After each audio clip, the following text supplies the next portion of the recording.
how I hit the ball and where the ball goes.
All right, good afternoon, everyone. We're going to go ahead and get started. My name is Dana Oleskowitz. I am the Administrative Director for the Water Management Association, and the division, Ohio Lake Management Society, is the division that's hosting today. I'm a bit distracted because I'm still letting people into the room. And so I'm just going to go ahead and hand it off. And Brad, Carter, if you want to introduce yourselves and take it from here. We are recording this and it will be posted on our webpage here in another day. It will be available to WAMO members. Thank you. And Brad?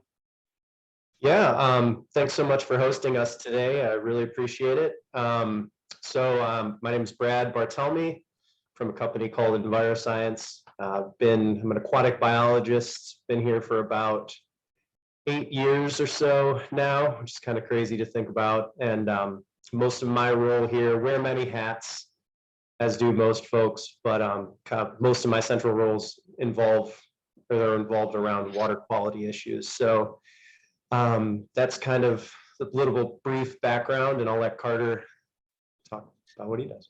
All right. How's it going, everybody? This is actually one of my first lunch and learns here with WAMO, so this is exciting.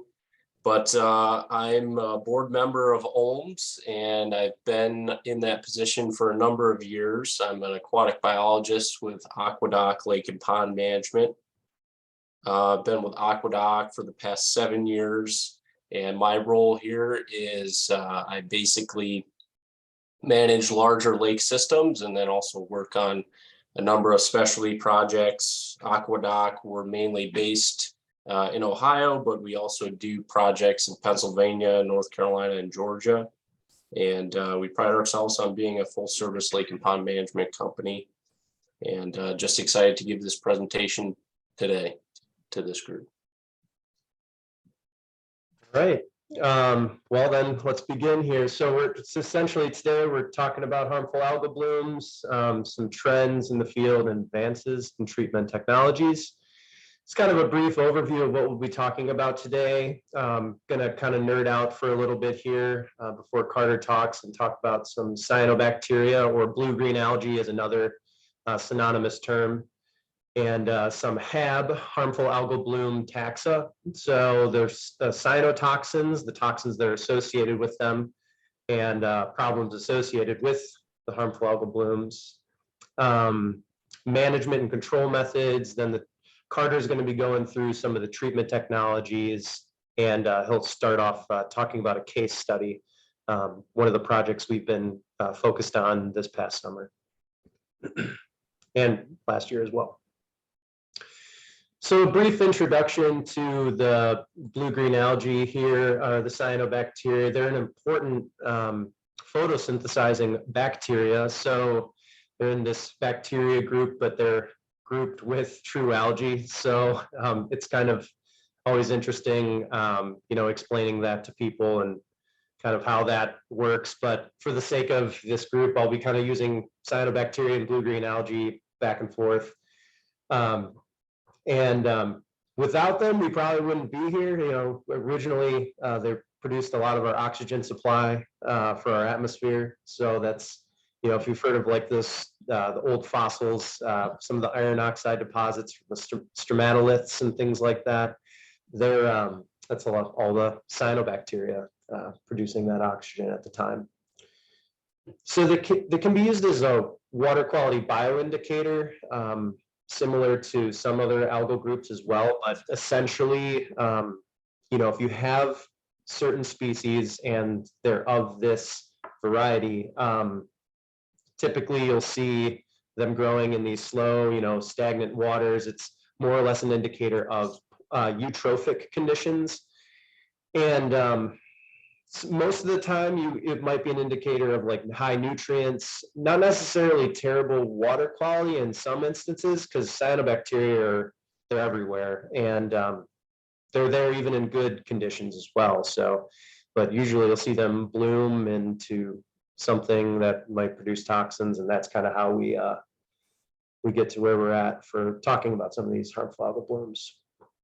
So there are multiple groups, and we'll be focusing on the cyanobacteria, but there are other harmful algae such as the diatoms, dinoflagellates. You've probably heard of like red tide and diatoms. It's pseudonychia bloom specifically, and haptophytes. Some people call those the golden algae. So there's a lot of common names and terminology that are thrown around, but today we'll be mostly focusing on cyanobacteria specifically. So some of the common harmful algal bloom genera that will be kind of thrown out here term-wise or name-wise that may produce toxins. So they're not always producing toxins, but they have that potential to produce toxins. So some of the surface scum formers, Annie, Fanny, Mike, a lot of people like to kind of throw those names out there, but Microcystis, Anabena is actually, that's actually the benthic form, and Delicospermum is the planktic form. The Delicospermum used to be it used to be Anabena, but most of the time folks still use that old name. Cylindrospermopsis, Aphanizomenon, Planktothrix, a bunch of long, interesting, funny names. There's also some species that may form free-floating mats. So Oscillatoria, Lingbia, you'll see these growing benthically, and typically they'll get air bubbles trapped underneath and float to the surface, and you'll see these free-floating mats, and they're gross and they have a potential to produce toxins. So that's another couple other genera that you'll typically see, a couple of species. And then I'm just kind of wanted to show some photos of these. We've taken these in the lab. It just kind of gives you an idea of who the major players are in this harmful algal bloom world. A lot of the time people get to see it from the macro level perspective, on the lake or anything like that. And this is what we're seeing under the microscope. So this is Microcystis aeruginosa. There are multiple species of Microcystis, but this is one of the more common ones that we see throughout Ohio, and it's everywhere, pretty much. This is Delicospermum circinale. Before it was also called Anabena. So this is what we see also in the microscope, kind of forms these, definitely different from Microcystis, forms these filaments and has these heterocytes and aconites. I don't know if my mouse will show up here if you can see it, but some of these different accessory cells that I'll kind of go over in a little bit as well, more detail. Here we have a couple of different species of Cylindrospermopsis. So this one is a Raceborskii, but you see they have they are a filamentous similar to Delicospermum, but much thinner cells, cell width and length. And then they also have this little accessory cell up here, this apical cell, kind of like almost a little candle wick, as you might call it, something like that. And then here's another species here, just a different growth form, kind of grows in this, spiral arrangement. Aphanizomenon, it's another one of the major players here, but another filamentous, does look similar, maybe you might say, to some of the other cells, but it does form these tight, fascicles, these bands here together. They kind of group together, cluster. And what you'll see from a macro perspective, it might look like blades of grass or something like that on the surface of your pond or reservoir. So yeah, you'll see this. It's actually, you could see it from a macro perspective, but this is what it looks like under the microscope.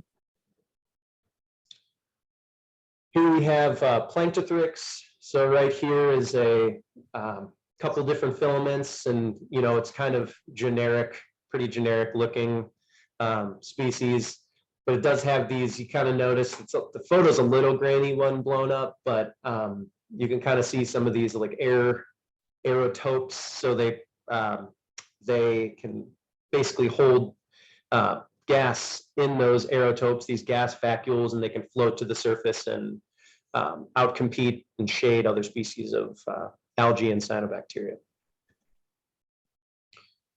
So all of these are the, all of those species that I kind of listed here, they're also listed right here. And here are some of the toxins that they produce. So from a human health perspective, that's of course the issue, is just trying to, mitigate these toxins. And the conundrum and what's so hard about these is that hard about monitoring and getting rid of these is just, these species can produce different toxins. So you see here that Anabaena can produce microcystin, it can produce cylindrospermopsin and anatoxin. So really it's, you kind of, when you're monitoring for these and specifically for the toxins, you really do want to test for multiple toxins. You want to do that full panel screening for those. And then some of the health effects are listed here as well, which, you know, bad, not great. Don't want any of those. So kind of how what I went over beforehand is that they can produce a variety of toxins, hepatotoxins, neurotoxins, dermatotoxins, and you get all sorts of symptoms after the exposure. And the problem is they can mimic other illnesses and diseases. Some you're seeing it more often now that blooms seem to be more prevalent. So you know, it's tough to discern. You know, if you're sick, it might be tough to discern, is it cyanobacteria, is it any other illness as well? And what makes it tough as well is that, you know, they're really acute. If you to drink it, or if you're, you know, dog or any human, like little kid, you're out there swimming, it's pretty huge human health risk if you were to accidentally consume some of this at a, you know, a high level, as long as it's producing toxin at the time. Because there's no known antidote, no real treatment, other than just treating the symptoms that you might get from this, from poisoning. So some of the major problems with these versus other algae is that they're tough. They have these specialized cells, which I've listed down here, and it's more terminology for you, but these heterocytes, these nitrogen fixing cells. So it's helps them as the season progresses. As nitrogen becomes limited, they can fix nitrogen, atmospheric nitrogen, with these cells. So they can persist later into the season, outcompeting other species that don't have these special accessory cells. Aconites are these little resting cells. Essentially, they can go into the sediments and then come back next year. So it's essentially a way to make sure that they stay alive into the season after season, pretty much. And then the aerotopes, which I briefly spoke about, it's basically these little gas vacuoles that allow them to float to the surface. You'll see them forming scums, and that's to shade and outcompete other species. It's just an easy way for them to photosynthesize and, you know, outcompete all the other species as well. So in terms of, you know, monitoring for these and managing these, there's kind of a multi-level approach, as I kind of say above there.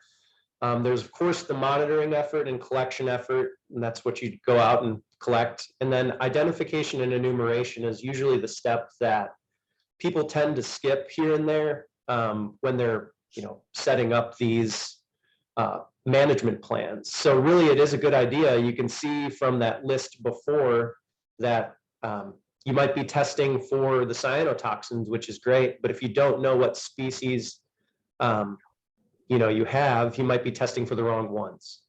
So in a nutshell, it's good to have that data and track that over time, because you're having an idea of your primary production that's there, and then how many cyanobacteria you have versus relative to your green algae, just to see if it's a balanced system, or if you do have those cyanobacteria, you know, which toxins do we need to test for? So it's good to kind of have that step in line. Then, of course, follow up with appropriate cyanotoxin analysis and implementing then some management strategies.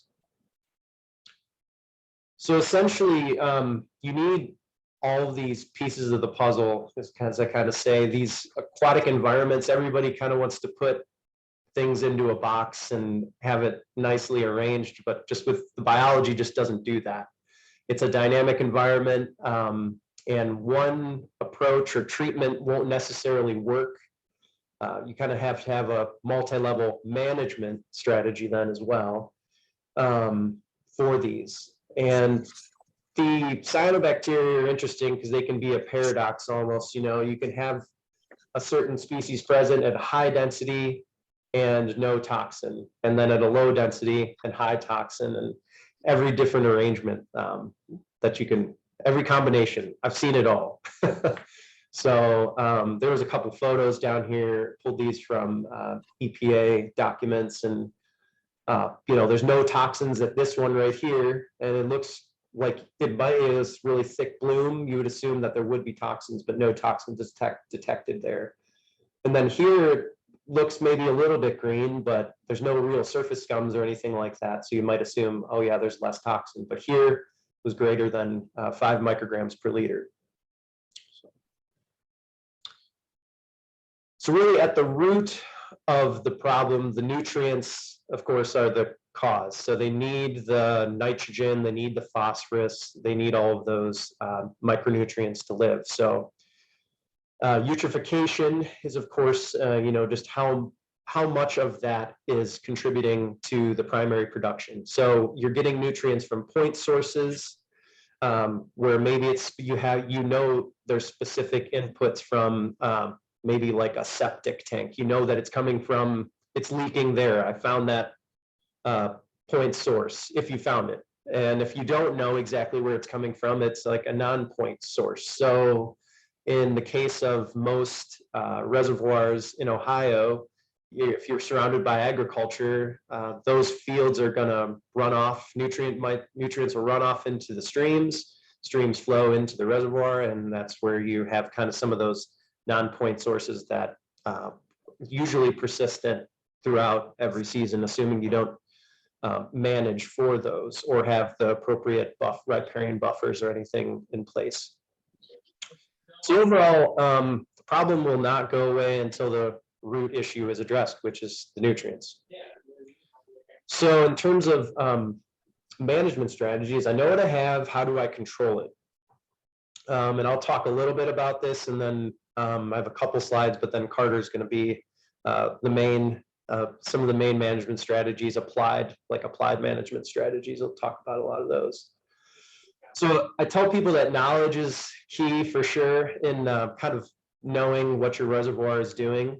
So knowing that algae, seasonal algae cycle, seen it's pretty similar in a lot of areas. And, in winter, you might have the diatoms here.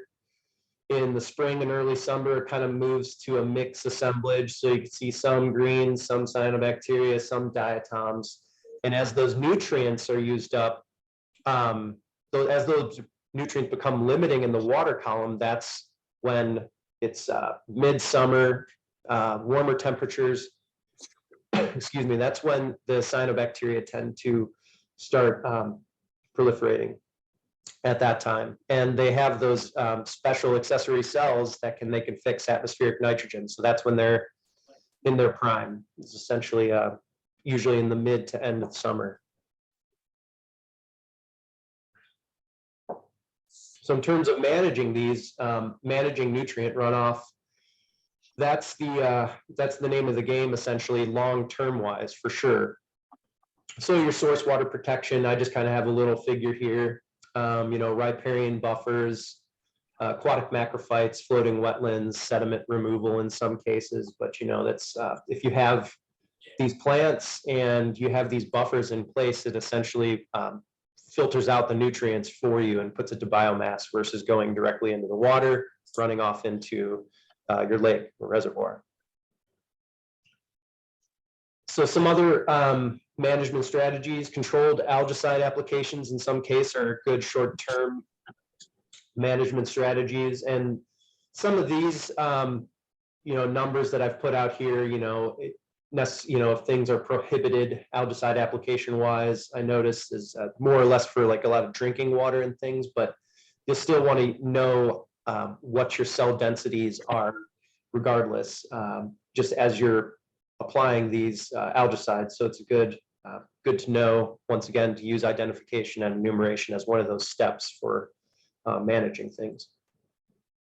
And I have a few other here, aerators, diffusers, phosphorus inactivation. Carter's going to go into more of that applied knowledge here. So I'm going to pass it over to you, Carter. All right, awesome. Well, Brad, I think that was a tremendous introduction to cyanobacteria and harmful algal blooms and the issues related to them, the sources of where they're coming from, and some potential management techniques. That's kind of where I'm going to focus our efforts here. We're going to discuss this case study, but there's a number of control methods for cyanobacteria. Basically we can lump them into two general categories where we're trying to prevent their formation through nutrient mitigation. So Brad already hit on those. We can do watershed management, watershed BMPs, try to slow some of that external nutrient loading. We can also address internal nutrient loading sources, so phosphorus that's already in that lake ecosystem, either through diffused bottom aeration, which cuts off the internal loading cycle. And then we also can use, some flocculants. So we have alum, aluminum sulfate. There's some technologies out there with lanthanum as well, Phoslock, and then some newer technologies called Utrafix, which is also another aluminum product. So we've done a lot of work with those, but today, particularly what we're going to talk about is a case study at Roaming Shores where we're doing somewhat of a reactive management strategy. So we explored doing nutrient mitigation. It comes with extremely high price tag, lake association. Basically, a lot of lake associations across the country really aren't in a situation financially where they can properly address the sources of their problems. So we're somewhat shifting towards a reactive strategy or an applied lake management strategy, where we're actually treating for these cyanobacteria blooms when they form. So in this particular case study we're going to focus on here today, it's a 450-acre recreational reservoir in Northeast Ohio in Ashtabula County. We have conducted applications of a floatable copper-based algicides called VodaGuard C in the summers of 2021 and 2022. Prior to us coming on board with this project, I believe in 2018, they had a large cyanobacteria bloom that closed the lake over the 4th of July, which stemmed, a lot of these, seeking out additional managements for these problems. All right, next slide. So like I said, this is a applied lake management project. So we want to be out there collecting as much data as we can to help us, decide what we're going to do, timing and strategy. So that's the constant battle with this type of management strategy, is going out there, collecting your data, getting it back, processing it quickly enough so you can react and implement a management technique. So in this particular scenario, EnviroScience is basically the third-party consultant out there collecting a lot of the environmental data. This is some of their work here. Basically, we have 7 water quality monitoring stations. This is from 2021, and these were shifted a little bit in 2022 based on what we were seeing. As you can see here, we have a couple lake locations that are key that you'll see further on. So we have a dam water quality sampling location, then also a mid-lake. In 2022, this was moved further down the lake to the south. So next slide. So I know we've hammered this home pretty well, but nutrients are really the driving force in the blooms here at Roaming Shores as well. I don't know how many people are familiar with Liebig's law of growth, but basically the growth rate of anything is determined by the nutrient that is least abundant relative to metabolic need. So typically in the freshwater environment, that ends up being phosphorus. In some scenarios, it is nitrogen, but typically, over 90% of the time, your limiting nutrient in the freshwater environment is going to be total phosphorus. So when we're looking at total phosphorus readings in lake ecosystems, especially in Ohio, once we get total phosphorus readings above 50 micrograms per liter is when we're really going to start to see, these predominant blooms taking off. And then also we want to be looking at our N/P ratios. So your typical algal cell is between 5 to 7 to 1 N/P ratio of algal biomass. as Brad indicated before, a lot of these trouble algae species we're seeing are also nitrogen fixers. So they can have a competitive advantage if your N to P ratio falls beneath 64 to 1. If it's above 65 to 1 or above 100 to 1, it selects against these HABs because your green algae and other beneficial algae species actually, I wouldn't say they have an advantage, but they definitely can compete much better. So if we look at this data from 2021 on roaming shores here, we can see that basically we're right in this zone where we're just going to see annual HABs year after year unless something is done. Next slide. Okay, getting into the strategy of what we were trying to implement here. So we selected a floatable copper sulfate based algicide, VodaGuard C. We had done some work with it. We've been working with the product since 2018. We've had very good results with it. We like the product because it's somewhat innovative because it allows us to apply this algicide right to the water surface. It remains there in the top 5 feet of that water column for the first 48 hours after application. So it gives us increased contact and exposure time. And we're not really treating areas of the water body that we don't have to. So it allows us to go at lower dosage rates and really get that better contact and exposure times. In this particular project, we had to do a 2-part treatment method. So basically, we're treating the northern end of the lake, waiting 2 weeks, coming back, treating the southern end of the lake when we were seeing those cell counts basically start to spike with cyanobacteria. Next slide. So we can see here, this is just kind of a quick and easy breakdown. We worked with Ohio EPA to set up a lot of these dosing rates and as well as treatment areas. We had to meet some regulations with regard to the mixing zone once the overflow goes into Rock Creek.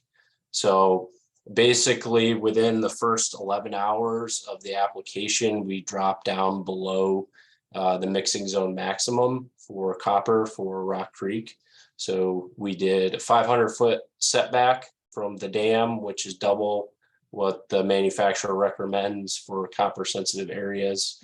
And then, like I said before, then we cut it in half and split it up into the 2 zones 2 weeks apart.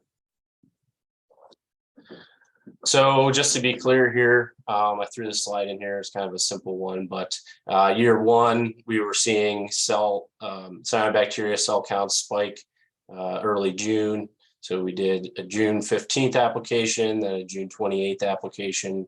And then similarly, in 2022, we thought we weren't going to see necessarily the same thing because things weren't looking that way early in the spring. But by the time it got to mid-June, we were back actually in a very similar place. And we conducted applications similarly in 2022. So here I wanted to just feature kind of the, this is truly somewhat of an innovative product here. So this is after the product is applied. What it is a copper compound that's coated with a lipid. So it allows it to remain buoyant for 48 hours after it's applied to the water column. You can see here. Okay, I had a question here. Yep, so this project in 2022 was a question about costs. So basically their annual budget for these types of applications are right around $24,000 a year. And we did explore nutrient mitigation options, and that cost was around $4 million estimated. So you can kind of see why we're doing these types of treatment strategies. But you can see here, this is the product after it's applied. We apply in windrows, basically moving down the lake. We like to apply them so the wind is basically perpendicular to the direction of the wind that day. It's somewhat important to look at that to get even distribution. And it's pretty awesome to watch. So it'll basically work its way along. And here we have kind of a video here. I know it's kind of glitchy, but when we practice this the second time through, it kind of showed a little bit better. But basically, it provides a wall or a section of control of cyanobacteria that moves throughout the lake. Yeah, so it provides tremendous control. Brad, I don't know if you want to take over here, but I think that's where we're supposed to switch, right? Yeah, it's, yeah, it doesn't really matter, I guess. Suppose it's kind of it's a good segue, you know, seeing that treatment. We're looking at the chlorophyll A values here. So the red lines here are the dates of the treatments, and each one of these lines is a location, and I connected them here. You know, looking at it, probably should have kept, you know, the dates separate, but essentially what we're looking at is post-treatment, you see a decrease. Now here in 2022, there was a lag in, so with all of this field stuff, coordinating field work and everything like that, we weren't able to get out pre-application to grab a sample, or we were able to get a sample, but the chlorophyll A value just wasn't there. So you don't see it there. You kind of see that post-treatment numbers essentially though of 2021. So lower and even decreasing lower post-treatment. So the chlorophyll A values are here on the Y, and the X is the date. But what we're looking for is the threshold, or the ideal value is around 14 parts per billion chlorophyll A for inland lakes. And so we're meeting those criteria now post-application and then throughout the rest of the season. So it's been a really effective treatment over time. Looking at the cell densities and cell counts, I've broken this down by just algal group versus seeing all the species. We have all the species data, but your eyes just get cross-eyed looking at it most of the time. So I broke it down by algal group, and you can see the drastic amount of blue-green algae there was in the beginning of June. So we're at that 169,463 cells per milliliter. And that just dwarfs every other algal group. So you can see post-application then dramatically decreases. And we see that that's at the dam location, mid-lake, very similar story. We do see a slight uptick of the cyanobacteria again in August, but you know, relatively speaking, you're always going to have a mixed algal assemblage is what we're shooting for, and that's what we have here. It's maybe skewed a little bit, you know, to cyanobacteria here at the end, or a little bit more, but generally speaking, you know, it's a lot less than what we had in the beginning of the season.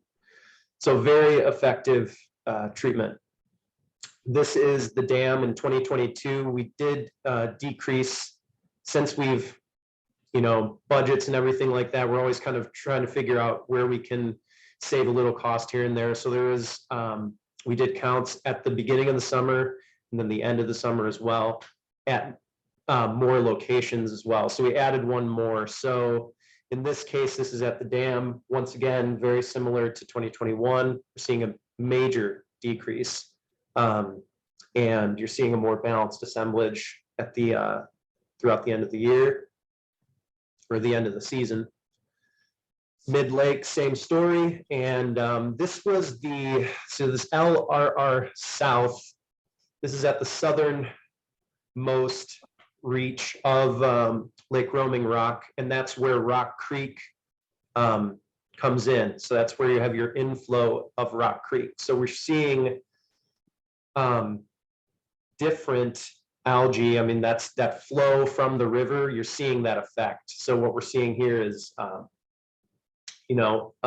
different algal assemblage. We're seeing some more diatoms near this river input, seeing some more green algae. And here we have much less as well, though. So in this case, you're still seeing a decrease over time, but there is much less. So definitely look at the scale here. We're still only at that, 6,000 cell range, where some of the other sites are at, almost 300,000. So this inflow does provide some, it was treated, and also provides some, buffering capacity in terms of the flows just moving, and kind of it's less stagnant. So you don't have maybe as many number wise or cell count wise. So the phytoplankton, they're still largely dominated by the blue-green algae, and here's some of the names here. Just, our Microcystis, Aphanizomenon, Warnachinia, and Aphanocapsa were the most dominant taxa among the sites. So that's what we have here. And then the cyanotoxin levels were generally really good. We did have this one value right here that did, I think it was a more or less an anomaly. I think it was based on just the sampling technique that was used, or something was wrong about this this date. But most of the time here, and this is for 2021, it was below, it was meeting recreational standards and below recreational standards. So we're looking at that 8 parts per billion for microcystin, and we're below that. And then for 2022, I was going to include some of those results, just didn't have as much time, so we're still kind of putting the final report together. But still they met all of those standards this year, didn't have to close beaches or anything like that. Yeah, the cyanotoxin data is truly impressive. There is some other data in prior years, but 2022 was basically the first year.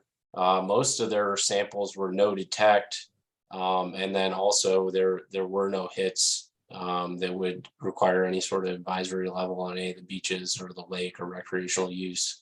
So needless to say, the association and the residents out there were extremely happy with this past year, and provided for great recreation throughout the entire season. I guess this is my part. Yes, yeah. Yeah, you're good. Take right off. So some other things we're looking at. This is a newer technology, and we're really think we have a really good method of using it, and we're seeing tremendous results on these algae and things like that. But then we also want to look a little deeper, make sure we're not impacting non-target organisms or something that we're throwing out of balance that we really shouldn't be. So one of the things we're looking at is we're also doing some copper sampling in sediments. Here's the 2021 data. Basically, we're ranging between 20 and 39 milligrams per kilogram copper in sediment. Again, these are pretty low values, not really affecting any sort of inverts or anything that is living down there at these levels. And then also another important criteria is we want to make sure we're not, creating some sort of issue in case the lake association, they're actively dredging actually, but they, every lake basically needs to dredge at some point. And they want to make sure they're not creating some sort of copper issue when they need to do that type of management. So we are looking at this at multiple locations and keeping our eye on this as well. Next slide. So another thing we want to look at, so we're applying a copper algicide to the upper waters of basically the entire lake system. Want to make sure we're not negatively impacting zooplankton species. So Brad and his crew has been collecting zooplankton samples and quantifying them and enumerating them over the past 2 years. it's following somewhat of a typical pattern where we're seeing a lot of small-bodied zooplankton, a lot of rotifers earlier in the year, and then later in the year, it kind of has transitioned to larger-bodied Daphnia and species like that. Fortunately, we're not seeing anything that would deviate from what we would normally see in a lake community that we can tell anyways, at least through the first couple years. And then we're also, we didn't put a slide in here, but we're also doing some fisheries studies out there as well to, help improve the fish rate in the lake for the lake association and make sure we're not having sort of any negative impacts there as well. So Yeah, I just want to add that this is far from all of the data, that's for sure. I know we've collected a lot of parameters at many sites. So this isn't everything, that's for sure. So, yeah, I guess this is my slide again. So in conclusion, Lake Romy Rock is not alone here, as many of us know as water resource managers. A lot of our lakes and reservoirs and water bodies are struggling with cyanobacteria issues. We just wanted to kind of highlight this case study as a potential new technology that we've seen work and seems to have a pretty good upside to it in terms of getting, season-long control of, toxic cyanobacteria blooms, getting them as they're taking off before they, have a chance to really cause issues. And moving forward, we're going to continue this project with the water quality monitoring efforts. A lot of the data you saw collected here today, we're going to continue to collect into 2023. And then, we're going to continue probably doing the algae treatments as needed. Again, the monitoring is going to be key as to, how we continue to use that. Sediment, copper sampling as well. And then long-term, we have goals of instilling some of these nutrient mitigation practices. Obviously, pursuing grant funding is going to be a big part of that. And, trying to get some of these phosphorus innovation technologies employed out there as well. Yeah, so, just to add to that, there's a lot that really did go into this. And we're looking at it from, short-term management into long-term. A lot of that comes down to looking at the hard and fast costs of a lot of this. So certainly there's always some sort of price to it to have that water quality. And I think for a lot of folks, though, it's in a way priceless. So you can actually use your reservoir. You can actually get out there and recreate. So it's been great working with the team that we have right now, AquaDoc and folks at EnviroScience, and definitely the lake as well has been the Lake Association has been very active as well. So it's been just a good team overall. So with that, I don't know if we have any questions here. If I do see, maybe bring up the chat here. Okay, we got a lot of stuff here. Okay, the first one, does a single cyanobacteria species that produces several different cyanotoxins produce all of these cyanotoxins at the same time, or are they produced only when the cell ruptures? So breaking that question down, they have the potential to produce multiple toxins. They do, yes, have the potential to produce multiple at the same time, but generally we'll see one will be more dominant. So the organism has to put that effort to make that toxin. And usually we'll see one dominate over another. And most of the time it might be there, but it's in a, it's in like a almost no detect level for some of those. And then they are held, the toxin's held internally. So when the cell ruptures, it does release that toxin. And that's why some of these algicide applications, for example, we want to monitor, you want to you want to know what's there and you want to know at what level it is there. So most of the time when we're doing these applications, if it's at a high level, we don't want people on the water recreating. We want to wait till that cyanotoxin level. If it is producing, you know, a large amount of toxin at the time, you want that to photodegrade, and usually that's a couple days. So it's not really persistent, but you just want to make sure you do take the right action, right measures for when you are treating these. So yeah, unfortunately, we haven't really run into this problem. All our treatments have been conducted when we're seeing virtually no toxins. So that's good. Next question, I think I'll take this one. Did Sure. I understand correctly, the 14 parts per billion is the baseline value for triggering treatments? No, the 14 parts per billion is what our target is. So that's where we're going for post-treatment, ideally, with the chlorophyll A value. Yeah, it's from a Ohio EPA inland lakes document. They sampled a whole bunch of lakes, hundreds of lakes, maybe even thousands, but and they kind of came up with that value based on the ecoregion and the size of the lake and everything like that. So that's the goal, is to meet those sort of criteria for chlorophyll A. Okay, floating treatments. Does the residual treatment or resultant product accumulate? Does it have potential to accumulate onshore? Are there groundwater source risks for people with shallow jet wells? And if we eventually dredge, would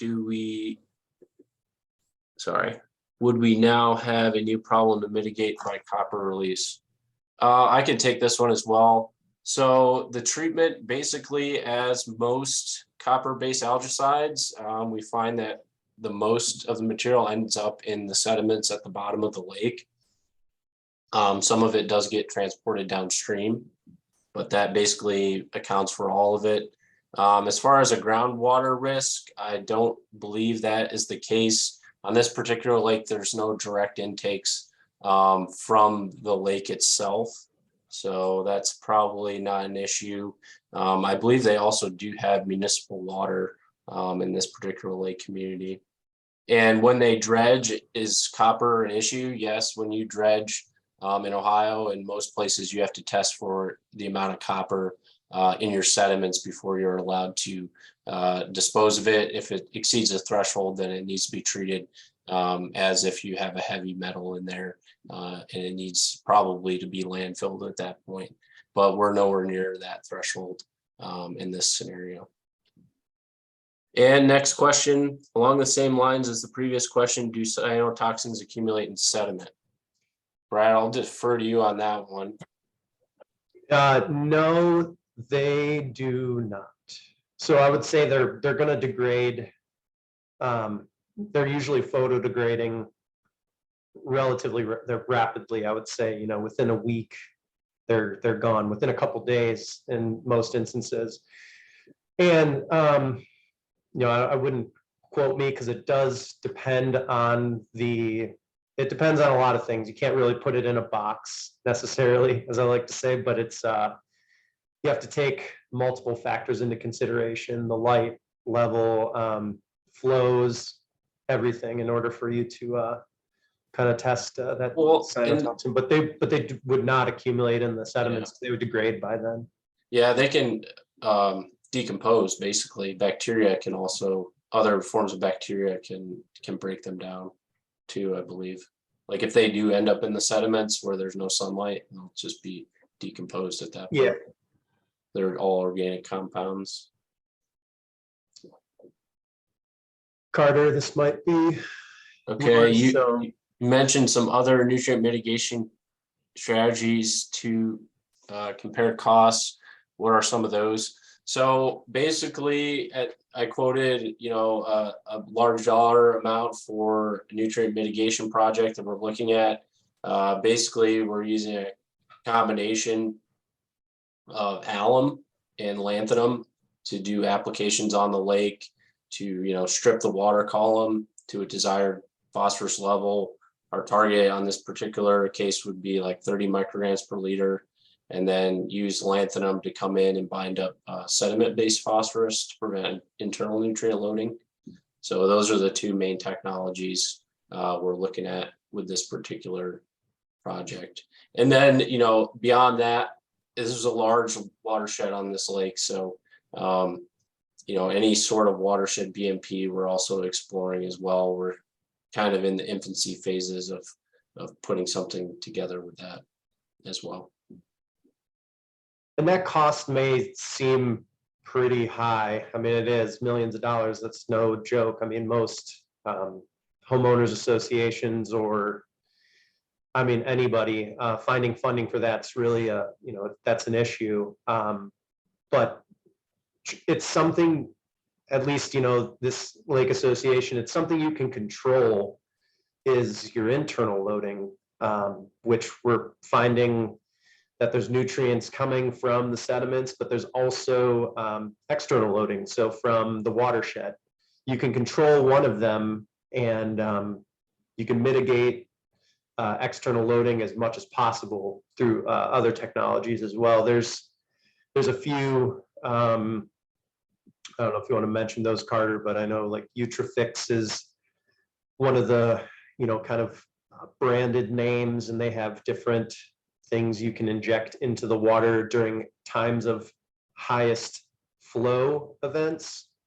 So a lot of your nutrients are coming in, you know, during these certain heavy rain events. That's when most of your loading is happening. So if you're treating just during that time, you know, connect that treatment device to a level logger of the greatest inflow. In this case, you know, it might be like Rock Creek, but other lakes, you know, you'd have to test, you know what the discharge is from those other influent streams to know where it'd be most effective. But yeah, there's a couple interesting newer technologies that folks are looking at the moment. So then we're considering as well.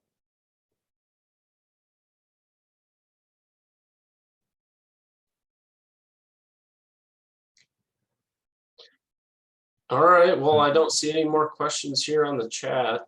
You know,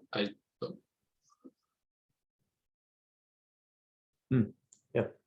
Crushed concrete Yeah, thanks. practice to reduce phosphorus loads in stream. Okay. Yeah, thanks for Nice. sending that.